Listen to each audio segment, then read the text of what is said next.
Hello viewers, hope you all are doing well. In this video, we'll see how we can detect faces and track it in a video uh, in MATLAB. So, if you have an experience in working with OpenCV in Python, then you may have the basic idea of how face detection and face tracking works. Uh, for this example, I have chosen MATLAB and I find it quite helpful and efficient in programming in MATLAB. It's much more easier. This is just a personal opinion. So let's see how we can do that. First, we need to create a cascade object detector.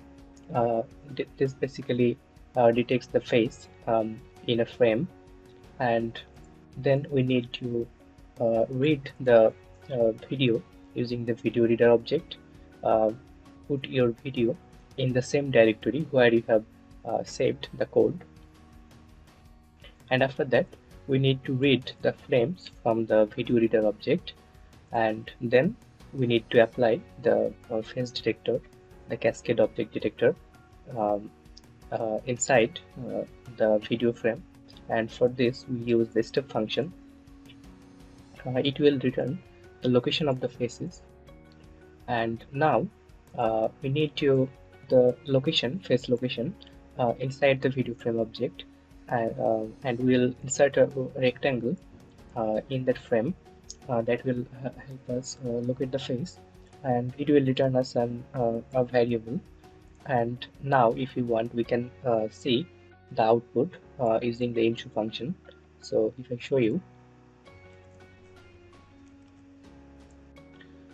let's run this section of the code, and you can see that the face is detected. There is a rectangle placed on over the face. Okay, now let's move forward in the code. Now we need to convert the location, face location, to the points, and we use the bbox to point function to do it. And after that, we need to extract the feature points. For this, we use the mini eigenfeature function. And keep in mind, we need to convert it the frames that are 3-channel uh, video, and we need to convert the frames 3-channel frames into a gray single channel, and we have to insert the region of interest as the face locations we have extracted earlier. Now we need to create object of the face tracker function, and uh, after that we need to extract the location of the feature points, and we need to initialize the tracker. We use the initialize function for that.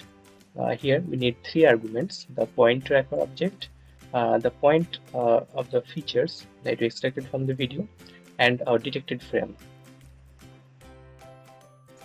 Now we need to create an object of the video player from the vision library, and here we need to specify the XY coordinate and the height and width. Now this is the width and this is the height and width of the frame for the video player to be played. And we need to store the current feature points as the old points for the reference. Now we need to run the whole program inside a while loop, and it will run until the video has the number of the frames. So we use the hasFrame function, and inside it we pass the video reader object. It reads each of the frame, it checks the frames in the video and keeps executing to the end. Okay, now we're reading each of the frame from the video reader object, and by the same fashion we're using the step function and using the point tracker object to track the feature points from the frame. And here we extract the feature points in as new points, the newly detected points, and the old points into the old points variable. And now we need a condition. We need to track the motion inside the video, and for this we use the estimate geometric transform function. So here we need to pass our old points, new points, and after tracking it would give us the old points, new points, and the transform rectangle, uh, the points where the faces are. And after that we need to perform a forward point transformation, and after that we need to reshape the face locations in the newly detected frame. uh, After that we need to insert the shape that we want to place on the frames, on where the faces are, and we get the output on the detected frame variable. And now we need to insert the markers to find the face feature points. We use plus as the marker and its color as white.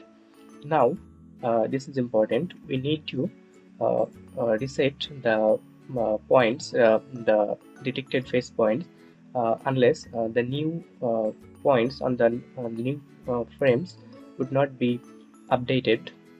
And after that we need to step into the video player object, and at the end we need to release the video player object. So that is all the code for detecting the face and tracking it in a video. So let's run the whole program. You can see we find the face, and this is tracking the face all over the video. Thanks for watching. Please subscribe.